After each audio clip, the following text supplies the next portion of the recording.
തദ്ദേശ തെരഞ്ഞെടുപ്പിൽ ചേർപ്പ് ബ്ലോക്ക് പരിധിയിൽ വിജയിച്ച ത്രിതല പഞ്ചായത്ത് സ്ഥാനാർത്ഥികൾക്ക് അനുമോദനവുമായി കോൺഗ്രസ് ചേർപ്പ് മണ്ഡലം കമ്മിറ്റിയാണ് അനുമോദനം ഒരുക്കിയത്.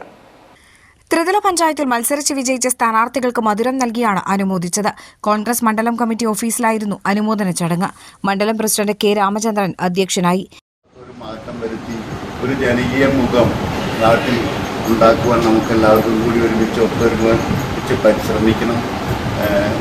നിങ്ങളെ എല്ലാവരെയും വിജയിച്ച ജില്ലാ പഞ്ചായത്തിലേക്കും ബ്ലോക്ക് പഞ്ചായത്തിലേക്കും അതേപോലെ തന്നെ പഞ്ചായത്തിലേക്കും വിജയിച്ച നിങ്ങളെ എല്ലാവരെയും ഒരിക്കൽ കൂടി ഞാൻ എൻ്റെ കോൺഗ്രസ് കമ്മിറ്റിയുടെയും കോൺഗ്രസ് പ്രവർത്തകർക്കും വേണ്ടി ഒരിക്കൽ കൂടി നിങ്ങൾക്ക് എല്ലാവർക്കും അഭിനന്ദനങ്ങൾ നേരുകയാണ്.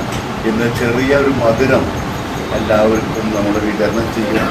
ആ മധുരം നമുക്ക് എന്നും നിലനിൽക്കുന്ന രീതിയിലേക്ക് നിങ്ങളിൽ ആവേശവും കോൺഗ്രസിൻ്റെ പ്രവർത്തനവും ഊർജ്ജസ്വലതയും നിലകട്ടെ എന്ന് മാത്രം പറഞ്ഞുകൊണ്ട് ഇന്ന് ഈ യോഗത്തിൽ ചേർന്ന എല്ലാവർക്കും ജയിച്ചവർക്കും അതൊന്നുമില്ല, ഇനി ഇവിടുന്ന് അങ്ങോട്ട് ഒരു വിഷമില്ല, ജയിച്ചവർക്കും അതുപോലെ തന്നെ നമ്മുടെ കോൺഗ്രസിൻ്റെ മുന്നണി പോരാളികളിൽ നിന്ന് മത്സരിച്ചവർ എല്ലാവർക്കും ഒരിക്കൽ കൂടി മണ്ഡലം കോൺഗ്രസ് കമ്മിറ്റിയുടെ പ്രസിഡന്റ് നൽകിയ എല്ലാവിധ ആശംസകളും ഭാവങ്ങളും. M K Abdul Salam, Joseph Perumpilly, K K Ashokan, Sijo George, Sheela Haridas, C K Vinoda, C K Bharathan, I A Wilson, M N Unnikrishnan, K R Siddharthan എന്നിവർ സംസാരിച്ചു. കോൺഗ്രസ് മണ്ഡലം ബ്ലോക്ക് കമ്മിറ്റി ഭാരവാഹികൾ, വാർഡ് പ്രസിഡന്റുമാർ എന്നിവരുൾപ്പെടെ നിരവധി പ്രവർത്തകർ ചടങ്ങിൽ പങ്കെടുത്തു.